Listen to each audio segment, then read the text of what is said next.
Bismillahirrahmanirrahim. Assalamualaikum warahmatullahi wabarakatuh. Alhamdulillah allazi an'amana bi ni'matil iman wal islam wa nusallimu ala khairil anami sayyidina Muhammadin wa ala alihi wa sahbihi ajma'in. Amma ba'du. Rabbi shrah sadri wa yassir li amri wahlul 'uqdatam min lisani yafqahu qawli.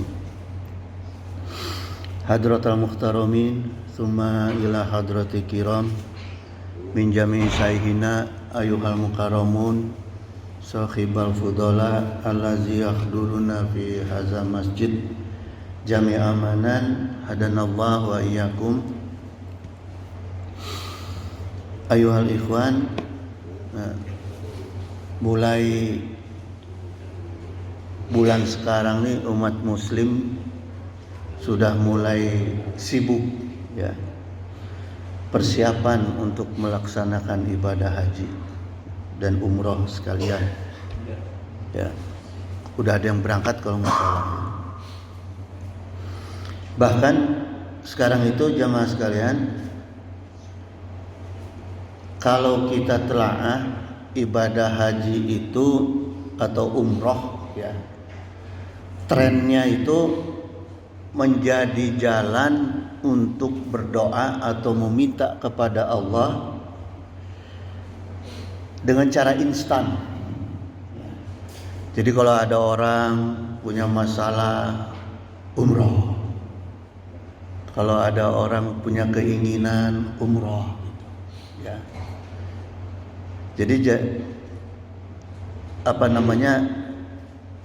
dianggap umrah itu atau haji itu ini cara minta kepada Allah nih, langsung, yang dekat, yang instan gitu, ya. Maka jemaah, kalau kita perhatikan ya, hasilnya itu ada yang pulang umroh itu atau pulang haji merasa berhasil, doanya diijabah. Tapi banyak yang pulang umroh atau pulang haji itu tidak merasa berhasil gitu ya.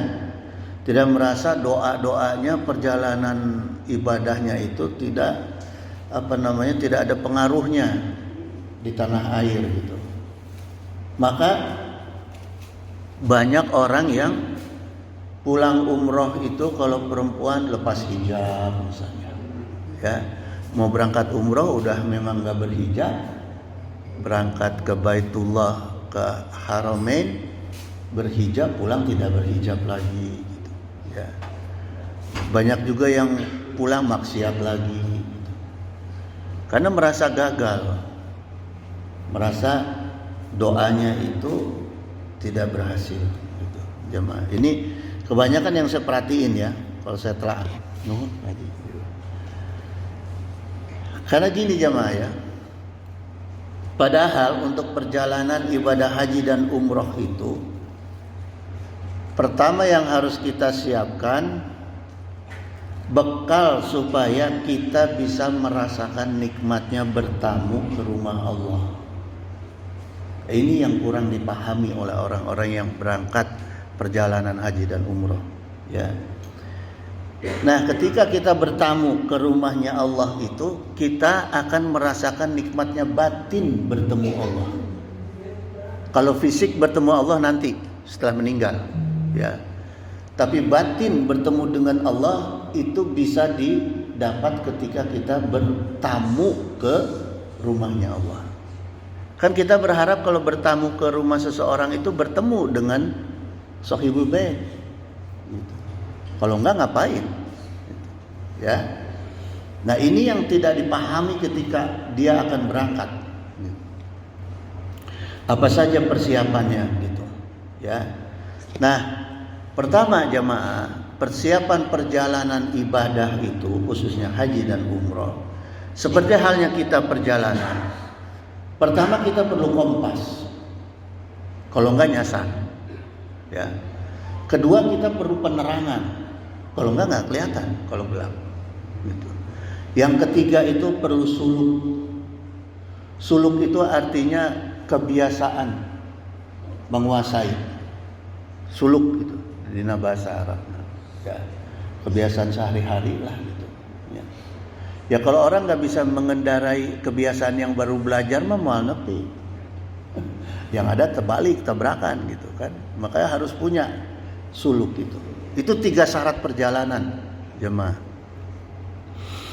Penerangan dalam perjalanan itu ya, dalam kaidah fikih ini adalah ikhtiar kita. Ikhtiar untuk selalu menjauhkan diri dari hawa nafsu. Kapanpun, dimanapun yang kita berada. Nah ini penerangan kita. Jadi dari sebelum berangkat umroh, berangkat haji, ketika sudah ada rencana itu kita sudah mulai persiapan, gitu, ya. Kemudian kompasnya yaitu ketakwaan. Jadi ketika kita berangkat perjalanan ibadah itu bekal utamanya yaitu takwa dan tawakal sebanyak-banyaknya. Bukan bawa uang sebanyak-banyaknya. Ya, takwa sebanyak-banyaknya. Nah, suluk itu artinya dalam perjalanan itu yaitu kita aktivitas rutin kita, ya, aktivitas rutin kita ketika sudah mulai niat untuk memakmurkan lahir dan batin kita. Artinya sebelum kita mau nyetir dari Jakarta ke Cianjur kan harus sudah siap dulu. Latihan yang benar, nyetirnya yang benar, jangan sampai nanti akhirnya nggak bisa nyetir mogok mobilnya misalnya, ya. Itu zaman, itu suluk. Nah, suluk dalam perjalanan keagamaan kita yaitu syariat. Syariat jemaah. Artinya apa yang harus kita latih nih dalam kehidupan sehari-hari kita? Syariat beragama kita.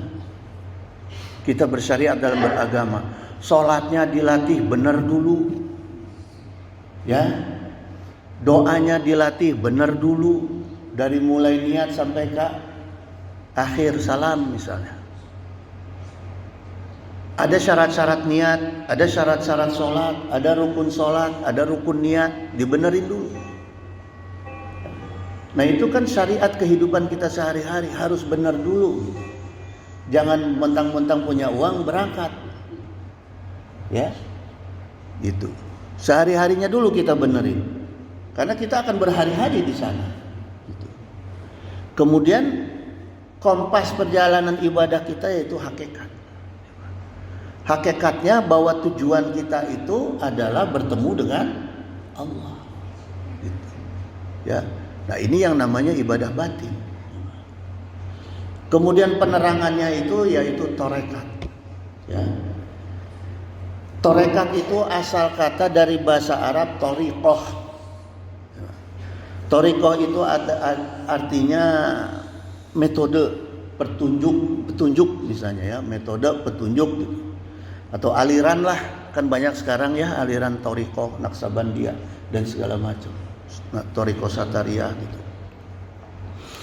Nah, aliran toriqoh ini jamaah sekalian menjadi ajaran, ya, pelaksanaan ibadah yang membangun keseriusan dalam ibadah. Itu yang dimaknai dengan toriqoh sekarang. Jadi kalau ada orang-orang yang mengatakan saya mengikuti aliran toriqoh Naqsabandiyah, toriqoh Satariyah dan sebagainya, artinya dia berdasarkan mursyidnya dan sanad-sanadnya ke atas, dia itu sudah memantapkan diri untuk membangun ibadah yang lebih serius daripada kita yang awam. Mulai dari ibadah wajib, ibadah sunnah, ya, gitu. Itu maknanya toriqoh, ya, bukan sekedar zikir, tapi dibangun ibadah yang serius gitu dan fokus gitu, ya. Nah, orang-orang yang mengamalkan toriqoh yaitu kita melaksanakan syariat. Jadi thariqah itu tetap harus dilandasi dengan syariat yang benar. Saya pernah jumpa dengan orang yang mengaku aliran thariqat, saya udah nggak perlu sholat karena tujuan sholat batin saya merasa bertemu dengan Allah. Saya sudah cukup merasa bertemu dengan Allah, nggak perlu sholat. Gelo eta mah lain thariqah. Dok itu mah gelo gitu ya. Gitu. Jadi basic tarekat itu atau thariqah ya, secara dohir dia itu harus bisa memaksimalkan syariat, secara batin juga demikian. Jemaah, ya.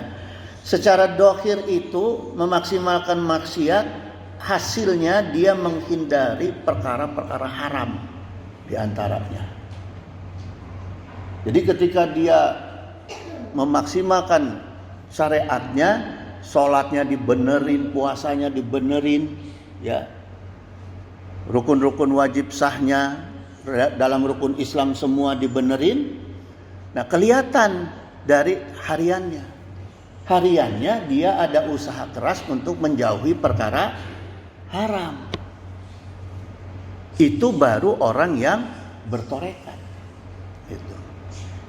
Ya, hari pakaiannya yang dibenerin, sholatnya diperlihatkan dibenerin semuanya, diam-diam nerima amplop, lain torekat eta mah. Ya, diam-diam ikut kegiatan-kegiatan yang dilarang oleh agama atau dimakruhkan oleh agama. Itu bukan torekat, jemaah. Kedok aja itu, ya. Nah, kemudian secara batin orang-orang yang bertorekat ini, ya, ini kaitannya dengan ibadah syariat dan torekat kita nih ya. Orang-orang yang secara batin yang beribadah secara torekat yang benar dan baik itu, dia akan lebih lebih serius dalam perkara azimah. Apa itu perkara azimah? Mengharapkan sungguh-sungguh kepada Allah lewat cara-cara riyadah. Misalnya zikirnya lebih banyak, sholawatnya lebih banyak, waktu tidurnya dikurangi diganti dengan dengan kegiatan zikir, dengan kegiatan sholawat. Nah, itu baru benar. Ya. Tapi jangan zikir banyak, sholat itu nggak bisa, gitu. Ya. Sekarang banyak yang salah kaprah, jemaah. Ya. Nah, bagaimana cara riyadohnya orang-orang yang tarekat itu? Insya Allah nanti saya kupas. Karena ini pembahasannya dalam ya. Nanti saya kupas kajian berikutlah khusus mengenai kajian tarekat dan tasawuf. Gitu. Kenapa ada kaitan dengan tasawuf tarekat? Karena pedoman tarekat itu adalah ihsan. Ya. Fondasi agama Islam itu apa? Iman, Islam, ihsan. Ilmunya tauhid, fikih, tasawuf. Nah, thariqah ini ngambil dari aliran ilmu tasawuf. Bagian dari ilmu tasawuf. Ini thariqah jamaah. Ya. Dasar dalilnya apa? Ketika Rasulullah SAW ditanya oleh malaikat Jibril, mal ihsan ya Muhammad sallallahu alaihi wasallam. Ya. Jibril bertanya kepada Rasulullah, apakah ihsan itu anta'budallaha ka'annaka tarahu fa illam takun tarahu fa innahu yaraka. Itu dijawab oleh Rasulullah SAW. Ya. Ihsan itu engkau beribadah kepada Allah seakan-akan engkau melihat Allah, dan ketika engkau tidak merasa melihat Allah, maka imani bahwa sesungguhnya Allah itu melihat ibadah engkau. Ini dasar daripada kejiwaannya orang-orang yang bertorekat. Makanya ibadahnya enak. Enggak lari-larian, enggak orang yang torekat mah. Karena udah tahu dia, kalau dia enggak merasa melihat Allah, dia merasa dilihat Allah. Gitu. Ya. Nah, kemudian dalam pembahasan ilmu thariqah pendalamannya yaitu melalui ilmu tasawuf, ya. Ilmu tasawuf itu ilmu untuk mengetahui bagaimana caranya kita mensucikan diri. Itu intinya. Kalau fikih, bagaimana caranya kita bisa melaksanakan ibadah yang baik dan benar. Kalau tauhid, bagaimana caranya kita bisa beribadah dengan keimanan yang benar, ya. Kalau tasawuf, bagaimana caranya kita beribadah untuk mensucikan diri. Maka lahirlah aliran thariqah tersebut, ya. Itu jemaah. Nah, mensucikan jiwa, mensucikan diri ini dengan cara mensucikan jiwa, menjernihkan akhlak. Artinya apa? Orang yang berthariqah juga akhlaknya akan baik. Nggak ada orang yang benar-benar berthariqah tapi sok marah-marah, nggak ada. Akhlaknya baik, adabnya benar. Gitu, jemaah, ya. Nah, aliran tasawuf ini pada awalnya adalah gerakan zuhud di dalam Islam. Jadi dulu ada para sahabat Rasul yang fakir-fakir yang tinggal di Masjid Nabawi, ya. Maka itu disebut kelompok sauf. Kelompok sauf itu kelompok yang tidurnya di Masjid Nabawi atau as-saufa gitu, ya. Itu jadi orang-orang yang memang sengaja meninggalkan kesenangan dunianya demi untuk keakhiratannya, merasakan kenikmatan akhirat gitu. Nah, ini sejarahnya tasawuf. Tarekat itu pengembangan dari aliran ilmu tasawuf oleh ulama, ya. Gitu jemaah sekalian. Nah, sekarang jemaah, orang-orang yang bertasawufnya benar dan tarekatnya benar, dalam sejarah dicatat melahirkan para wali. Gitu jemaah. Ya. Jadi kalau kita lihat, kenapa kok sahabat tidak sesakti wali? Kok justru di luar sahabat ada wali? Ada waliullah yang punya karomah. Ya. Tidak seperti sahabat, tidak pernah diceritakan sahabat itu seperti wali gitu. Karomahnya seperti wali. Padahal sejarahnya ada. Sayyidina Ali, Sayyidina Umar itu punya karomah, cuma tidak sering digunakan.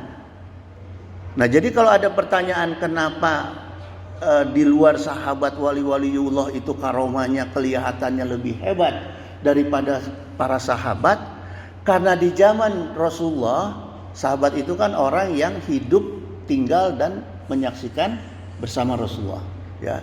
Para sahabat itu orang-orang yang imannya sudah kuat. Jadi nggak perlu ditunjukkan karomah. Kenapa waliullah itu perlu karomah? Karena menghadapi orang-orang kafir-kafir yang kuat seperti dulu Hindu, Buddha, ya. Zaman-zaman sebelum ada Islam, ketika dakwah Islam dulu, lawannya bukan sembarangan jemaah. Termasuk orang-orangnya juga yang kebal bacok dan segala macam. Memang orang-orangnya memerlukan lawan yang pantas. Maka wali-wali itu diberikan karomah oleh Allah. Gitu. Ya. Kalau zaman sahabat kan enggak. Para sahabat orang penduduk Madinah itu sudah kuat keimanannya. Ya. Maka orang-orang yang beraliran thariqah ini akhirnya muncullah beliau-beliau itu sebagai wali. Waliullah, ada wali kutub misalnya, ya. Seperti Syekh Abu Hasan Sadili, Syekh Abdul Qadir Jailani. Kemudian yang dekat dengan kita itu di Pamijahan Syekh Abdul Muhyi, Pamijahan Tasik misalnya, ya. Ini sejarahnya beliau-beliau itu punya sanad thariqah. Gitu. Seperti Al-Qadiriyah, Syekh Abdul Qadir Jailani, kemudian As-Satariyah, Syekh Abdul Muhyi Pamijahan. Itu adalah sanad-sanad thariqah masing-masing gitu. Ya. Gitu jemaah. Nah, ini pembahasannya nanti ya, kita bahas tarekat dan tasawuf. Nah, kemudian jamaah, sekarang kita masuk ke bab mengenai haji dan umroh secara tarekat dan secara syariat.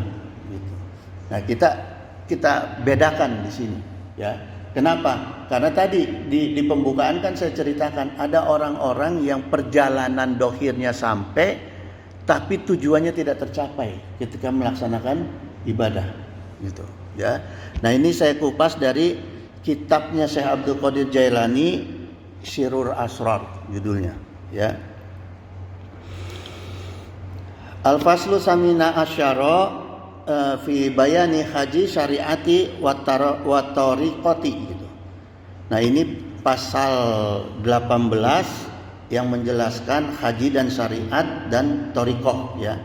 Menjelaskan haji, perjalanan haji, syariat dan haji tariqah gitu. Beliau mengatakan al-haju ala na'awaini gitu. Haji itu ada dua. Ya, sesuai pengantar saya tadi, jadi dijelaskan oleh Syekh Abdul Qadir Jailani bahwa haji itu ada dua, haji syariat wa haji tariqah, gitu, ya. Fa haju syariati bi haji baitillahi bi syara'itihi wa arkanihi, gitu. Haji syariat yaitu haji yang melakukan ibadah haji ke Baitullah dengan melaksanakan syarat-syarat dan rukun-rukunnya, gitu, ya. Hatta sawabul haji, sampai dia itu mendapatkan pahala haji. Nah, ini haji syariat, ya jemaah. Jadi haji syariat secara dohir harus ke sana. Nggak bisa itu kalau orang yang tidak tidak menginjak tanah haram haji atau umroh, nggak bisa. Harus menginjak tanah haram, memasuki tanah haram, ya. Baru dia dapat pahala haji dan pahala umrah. Iza naqasa sayun min syara'itihi naqasa sawabul haji. Kalau ada syarat yang kurang, maka kurang pahala hajinya. Termasuk pahala umrah. Nah, itulah jemaah, maka harus benar-benar diperhatikan nih rukun dan syarat berangkatnya. Jadi jangan heran semakin banyak kurang syarat dan rukunnya, semakin tidak tercapai doanya. Jangan dikira di sana multazam, pasti kita nyampe ke sana berdoa di sana diijabah. Enggak. Harus terpenuhi dulu semua rukun dan syaratnya. Jangan berangkat punya duit, modal datang ke sana foto-foto, video, selfie depan Ka'bah. Incerannya itu berdoa di multazam, tapi rukun dan syarat lainnya diabaikan. Kebanyakan kan orang begitu. Maka akhirnya pulangnya nggak dapat apa-apa.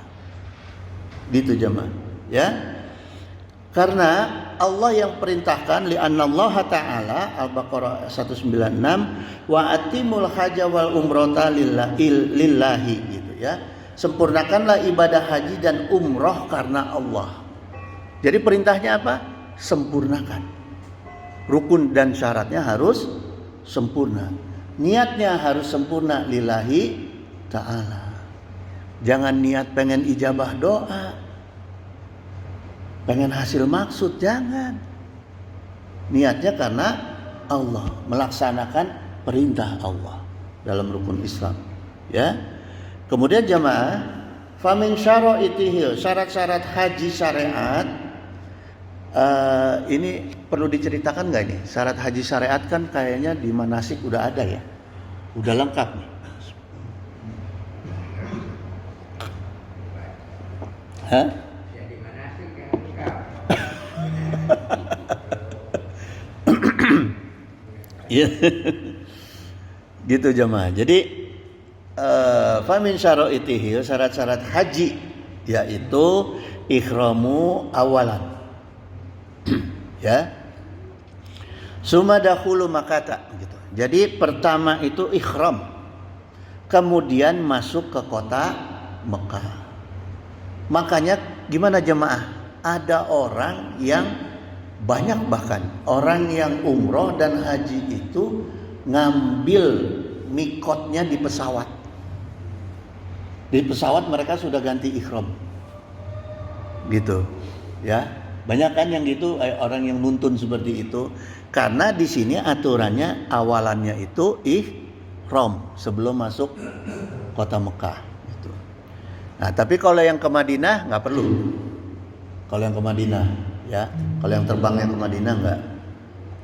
Syarat maksud syarat ihram ini hanya untuk memasuki kota Mekah ya. Summa tawaful qudum, summa waqufu bi Arafah, summa mabitu bi Musdalifah. Kemudian tawaf kudum, tawaf salam ya. Tawaf salam kita kudum datang. Tawaf selamat datang. Kemudian summa wukuf, kemudian kita wukuf di Arafah ya. Jadi nggak bisa jamaah kalau tidak wukuf ya. Al-hajiyun Arafah, haji itu wukuf di Arafah. Jadi kalau nggak wukuf itu bukan haji. Nah ini harus dipertimbangkan benar-benar.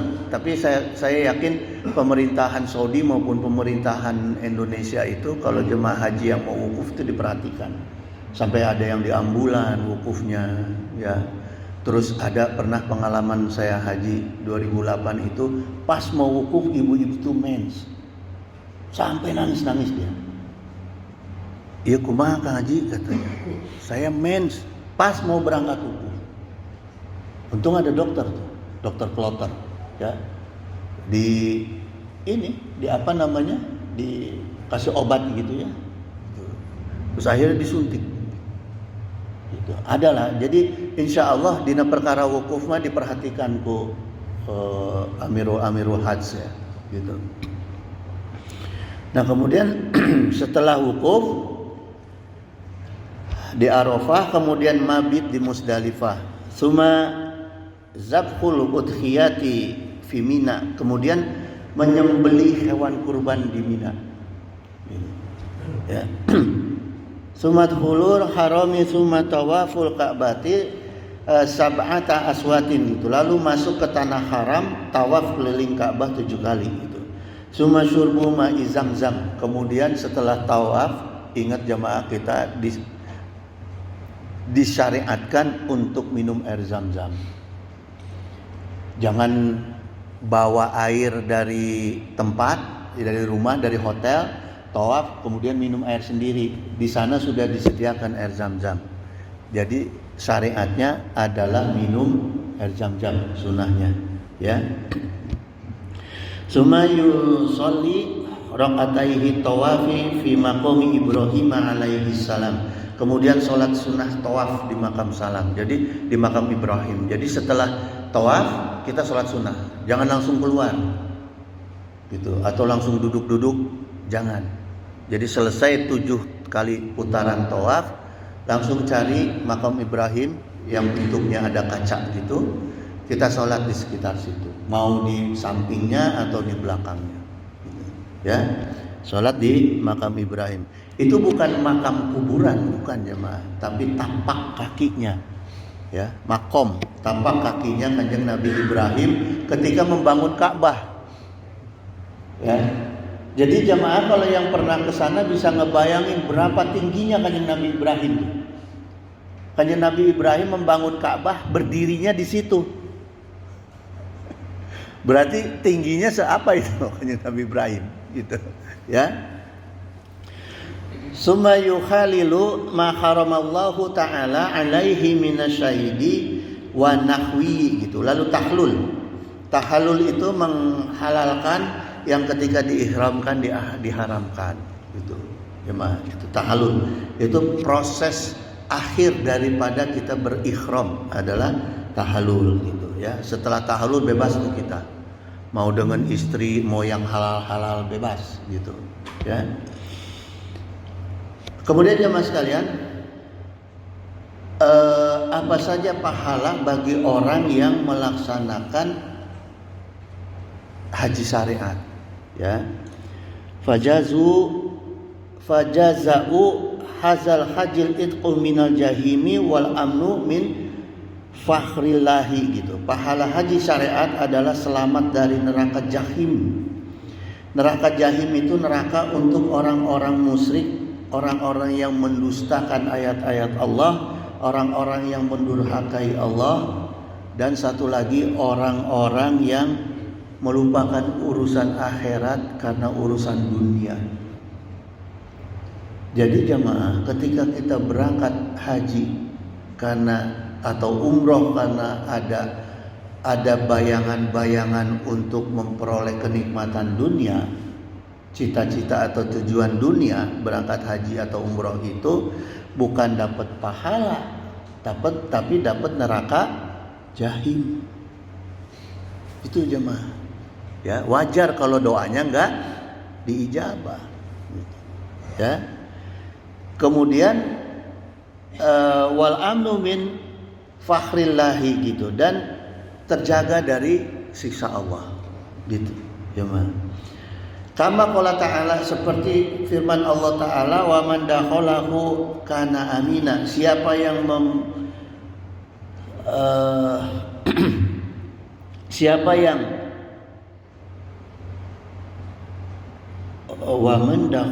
siapa yang masuk ke amina, siapa yang memasuki Baitullah, maka amanlah dia. Itu ya, ini firman Allahnya. Jadi siapa yang memasuki Baitullah, maka amanlah dia. Artinya orang yang umroh, orang yang haji, yang secara syariatnya benar, maka secara dunia maupun akhirat insya Allah dia aman. Ini dijamin oleh Allah. Suma tawaful wada'i, lalu melakukan tawaf wada, tawaf perpisahan. Suma ruju'u ila watonihi gitu, kemudian pulang ke negeri masing-masing. Nah itulah syarat haji syariat gitu ya, haji dohir gitu. Kemudian didoakan oleh Al-Imam Ghazali, razaqnallahu wa iyyakum, amin ya, semoga Allah melimpahkan rezekinya kepada kita supaya kita mampu melaksanakan ibadah haji syariat ya, dan umroh gitu. Nah, kemudian kita kupas bagaimana cara kita untuk mengibadah hajikan batin kita. Tadi dohirnya sudah ya, haji syariat. Nah, gimana caranya kita mengibadahkan batin haji mengibadah hajikan batin kita supaya kita mendapatkan kenikmatan batin di dalam perjalanan ibadah haji dan umroh ya. Nah, sebagai pondasi ilmunya kita harus ngaji dulu jemaah. Ngaji fikih, ngaji tauhid ya. Kemudian umroh gitu, ngaji umroh, tauhid haji dan tauhid umroh. Artinya alhamdulillah. Artinya gini, manasiknya harus baik dulu, harus benar dulu. Manasik haji maupun manasik umroh. Kemudian jemaah sekalian, kenikmatan batin kita seperti tadi saya sampaikan itu ada di dalam ilmu tasawuf ya. Wa amma bayanu haji tariqati fazaduhu wa rohilatuhu awalan al-mailu ila sahibi tarqini wa akhazuhu minhu gitu. Dan adapun haji tarekat itu bekal dan kendaraannya yaitu bisa diambil dari ahli talqin, disebutnya di sini ya. Dan mengambil talqin darinya. Artinya di sini maknanya adalah talqin itu apa jemaah? Kalau ada orang meninggal suka dibacain talqin? Talqin itu artinya pelajaran lisan.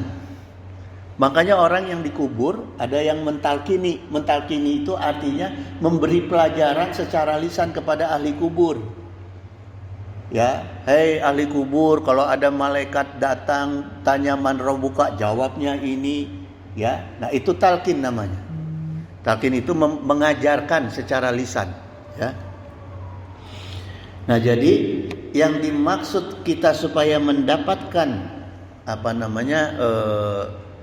kenikmatan batin dalam perjalanan haji dan umroh itu, kenapa dianjurkan ke ahli talqin? Maksudnya ke Imam Ghazali ini supaya kita belajar belajar lisan kepada orang-orang yang ahli thariqah. Sehingga dia bisa menceritakan bagaimana ilmu tarekatnya dalam perjalanan haji dan umroh, ya. Tsumma mulazamatu zikri bilisani wa mulahaddatu maknahu. Selanjutnya melazimkan zikir dengan lisannya dan menghayati maknanya. Apa yang akan kita dapat dari ahli thariqat? Ya, talqinnya apa yang kita dapat, yaitu zikir-zikirnya apa saja. Zikirnya apa saja, kemudian maknanya apa saja. Jadi jangan cuma ngapalin zikirnya, harus ngapalin juga maknanya gitu. Jemaah, ya harus paham juga. Wal muradu bi zikri wa huwa la ilaha illallah. Nah, pertama itu adalah kita zikirnya di sini yang dimaksud adalah la ilaha illallah hatta tahsula hayatul qalbi lahu, sampai hati kita itu hidup. Jadi jangan cuma di lisan la ilaha illallah, tapi hatinya mikirin hayang proyek, pulang tidieu menang proyek, pulang haji dapat kerjaan, dapat jabatan, bukan begitu. Ya, ini yang dimaksud. Jadi selama kita berzikir la ilaha illallah di sana itu jangan sampai ada pikiran dunia. Gitu, ya. Sampai hafal maknanya. Apa maknanya la ilaha illallah? Kita semua pasti sudah tahu, ya. Summa yastagila bi zikril batini hatta yasfiyahu gitu. Kemudian menyibukkan diri dengan zikir di batinnya sampai hatinya bersih. Terus la ilaha illallah sampai hilang semua rasa keinginan keduniaan kita. Kalau belum, jangan berhenti. Ya, kalau belum jangan berhenti, terus di sana tuh sampai tumbuh rasa kita, cinta, takut kita, takwa kita kepada Allah. Gitu jemaah. Maka kita harus paham maknanya la ilaha illallah, ya. Kemudian awalan bimulazamati asma'i sifati liyudkhira ka'batas syiri bi anwari sifati. Pertama-tama zikir dengan melazimkan asma dan sifatnya Allah supaya muncul cahaya sifat Ka'bah syiri. Apa Ka'bah syiri? Ka'bah batin.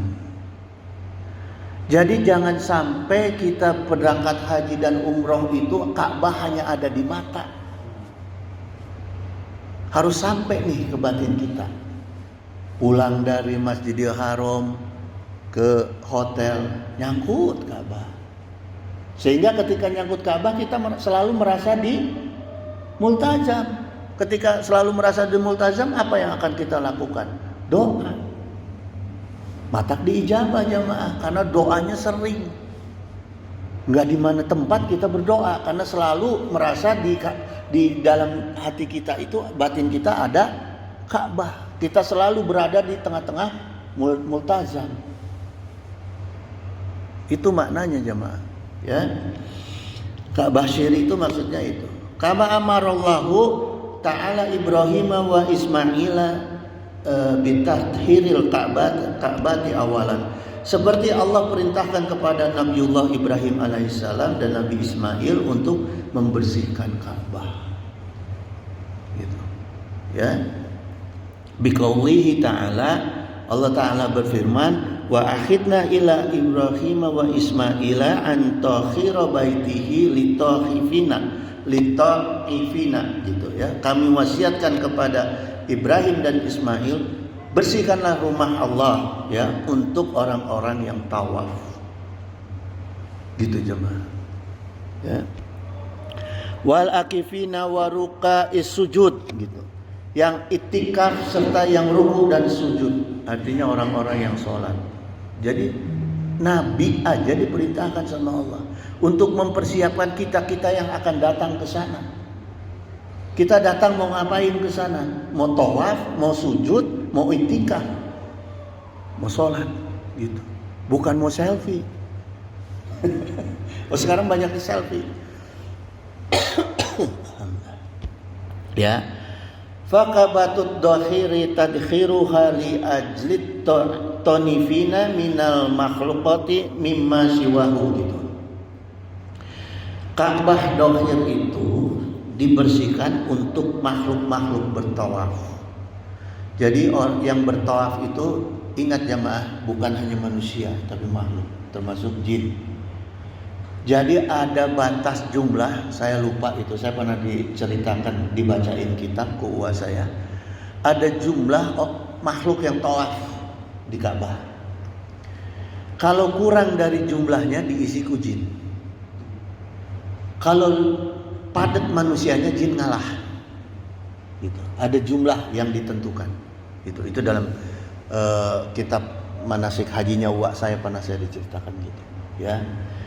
Jadi kayak seperti kemarin ketika musim Covid itu, Ka'bah kosong itu, ya, itu jin Islam tawaf itu tetap gitu, ya. Wa Ka'batul batini tadkhiruha linadkhiril khaliqi gitu. Sedangkan Ka'bah batin atau Ka'bah syiri itu dibersihkannya di diri kita selain kepada Allah. Itu jemaah. Jadi ketika kita tawaf, kebanyakan di dalam manasik diberikan bukunya, kemudian diberitahu cara bacanya. Padahal yang sebenarnya cuma apa? Doa apa yang umum? Yang sebenarnya ketika kita tawaf cuma Robbana atina itu. Bukan diajarkan doa-doa yang lain sehingga pikiran kita, batin kita mencari dunia di dalam perkara tawaf. Makanya Rasulullah tidak mengajarkan doa yang panjang untuk tawaf. Putaran 1 ini, putaran 2 ini, putaran 3 ini enggak ada. Rasulullah cuma mengajarkan Robbana atina fid dunya hasanah. Supaya apa? Supaya terjaga batin kita bahwa kita tawaf itu lillahi ta'ala. Tidak kepentingan yang lain selain daripada lillahi ta'ala. Itu jemaah, ya. Coba kalau sholat yang diajarkan sama Rasulullah, doanya banyak kan? Doa sujud lain, doa ruku lain. Kalau tawaf enggak ada. Gitu, ya. Terima. Mimma siwahu. Nah, tujuannya jamaah, kenapa kita itu tawaf siri ini tujuannya harus bersih daripada selain kepada Allah, mimma siwahu, supaya kita bisa melihat Allah. Inilah yang dikatakan perjumpaan secara batin. Nah, jadi kita berkunjung ke rumah orang, assalamualaikum, dibukain, masuk, duduk di teras atau di ruang tamu, disuguhan, tapi nggak ditemuin sama tuan rumahnya. Enak nggak? Disuguhinnya mah enak, weh tar, daging kambing, daging onta, segala disuguhin, tapi nggak ditemuin. Nah. Hah? Pulangnya pasti masih ngegerendeng. Ya kan? Aing jauh-jauh capek-capek, mending seberapa juta. Nggak ketemu sama yang sohibul bednya. Hoi. Ya. Nah itu jemaah. Berarti salah kita cara bertamunya. Kita nggak tahu selera sohibul bednya. Ada ulama-ulama tertentu yang ketika kita datang pakaian tidak sopan, tidak apa, dia nggak menemuin. Ada ulama dulu di Cianjur itu yang orang-orang yang merokok nggak mau ditemuin, ada. Gitu. Jadi punya selera masing-masing tuan rumah. Kita nggak tahu seleranya Allah apa. Gitu. Nah ini yang jarang disampaikan di dalam manasik haji dan umroh. Apa seleranya Allah? Gitu. Ya. Jamaah azanallahu wa iyyakum. Sumal ikrami binuril ruhil kudusi summa dakhulu ka'bati qalbi. Kemudian memakai ikhram batinnya apa? Dari cahaya ruh qudsi, ya. lalu masuk ke dalam qalbu Ka'bah. Gitu. Jadi benar-benar kita menjaga keihraman kita itu dengan wudu yang benar. Ya, yang dibersihkan bukan hanya dohir tapi batin kita toharohkan, kita bersihkan gitu. Ya. Itu sehingga nyangkut itu Ka'bah di dalam qalbu kita, ya. Suma tawaful qudumi bimulazamatil ismi sani wa huwa Allahu. Lalu melakukan tawaf qudum dengan melafazkan zikir asma lafaz Allah. Ya. Jadi dalam hati itu kalau kita mau doa, saya bukan melarang berdoa, silahkan berdoa. Tapi di sini diutamakan kita zikir asma Allah. Allah, Allah, Allah, Allah sambil jalan doa gitu, ya. Tsumma zahabu ila arafatil qalbi wa huwa wa rabbi wa huwa al-haqqu. Kemudian berangkat ke Arafah. Arafah qalbu, maksudnya di sini Arafah qalbu, ya. Hati kita ketika dohir kita berangkat ke Arafah, hati kita juga kita berangkatkan sebagai tempat munajat, ya. Nah, di sini boleh kita berdoa di Arafah, ya. Berdoa sebanyak-banyak di Arafah, ya.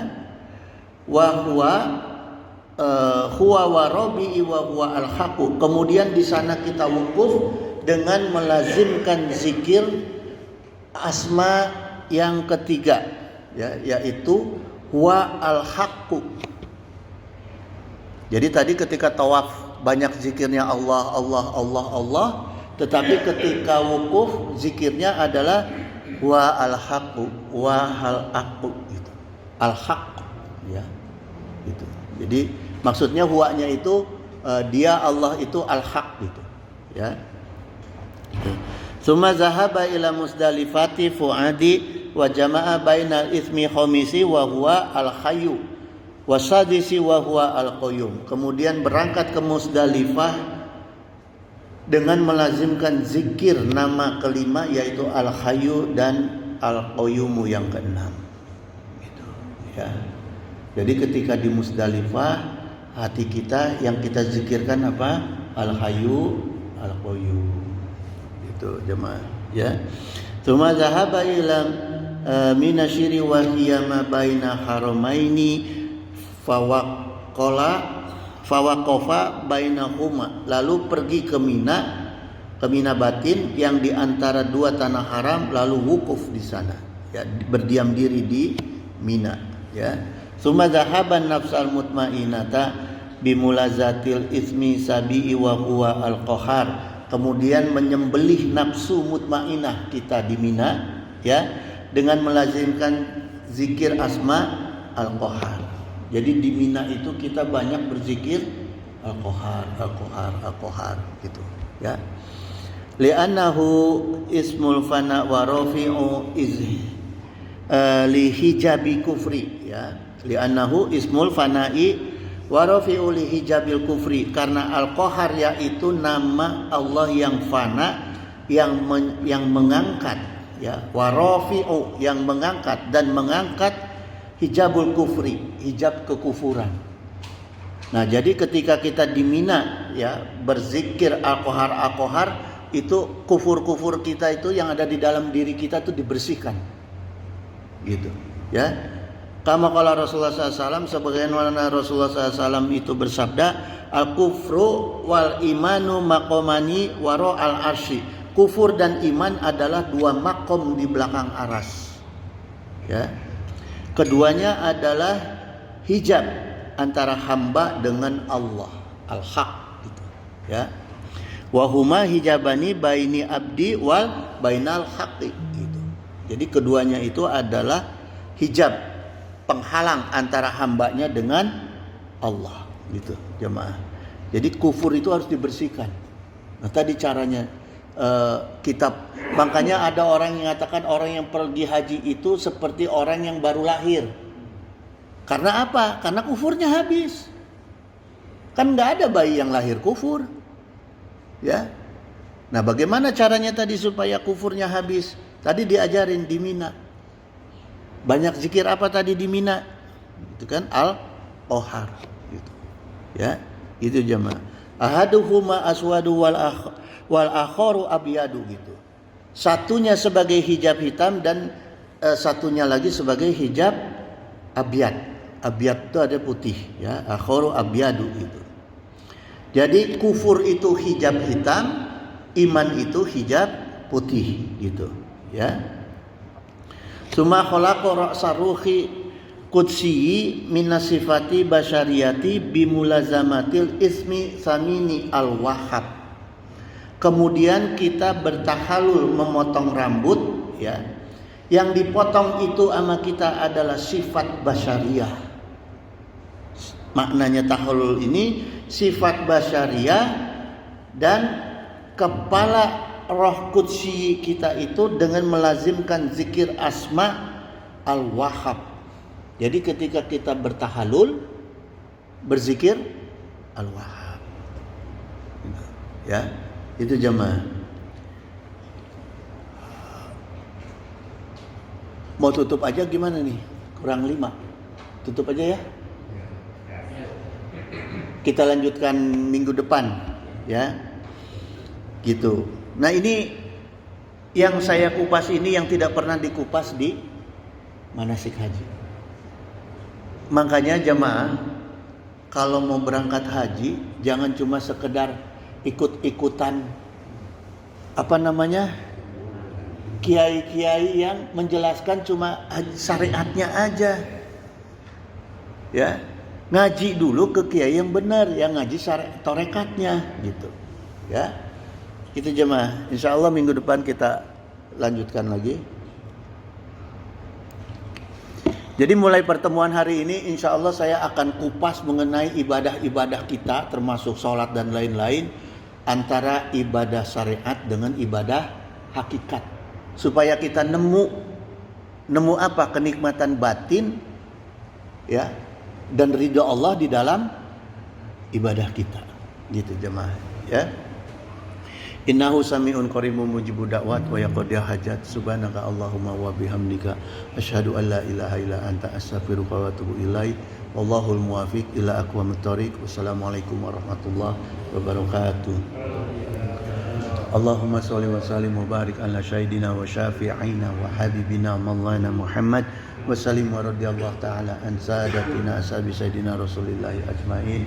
Amin ya Allah ya mujibud da'wati sa'ilin. Allahumma inna nas'aluka minan ni'mati tamamaha wa minal ismati dawamaha wa minar rahmati sumulaha wa minal afiyati husulaha wa minal aishi arghadah wa minal umuri asyadah wa minal islani atamah wa minal in'ami a'amah wa minal fadli azabah wa minal lutfi anfa'ah. Allahumma kun lana wa la takun alaina. Allahumma ihtim bi sa'adati ajalana wa haqiq bi ziyadati amalana wa akhrun bil afiyati duduwana wa asolana wa za'ila rahmatika masyirana wa ma'alana wa subasi jali afika ala zunubina wa muna alaina bi islahi uyubina wa ja'ali taqwa zawdana wa fi dinika istihadana wa alaika tawakkulana wa atimadana wa thabitna ala nahjul istiqamah wa izna fid dunya min mujibati nadamatil yaumil qiyamah wa hafif anna siqla auzar warzuqna aisyata abrar waqfina wasrif anna sarar asrar wa atik riqabana wa riqaba abaina wa ummahatina wa ikhwanina wa walidina wa ashiratina wa zaujatina birahmatika ya azizu ya ghafaru ya sataru ya halimu ya jabaru ya Allah. Ya Allah ya Rahman ya Rahim ya Arhamar Rahimin innaka ala kulli syai'in qadir wa bi ijabati jadir. Allahumma a'izal islamana wal muslimin, Allahumma ansur ikhwanana muslimin, Allahumma ansur mujahidina fi Filistin, Allahumma ansur mustad'afina fi Filistin wa fi baladi Sami wa fi kulli makanin wa waqtin. Allahumma ahlikil kafaratal musyrikin, Allahumma damiril yahuda wa syatit samlahum wa farid jam'ahum.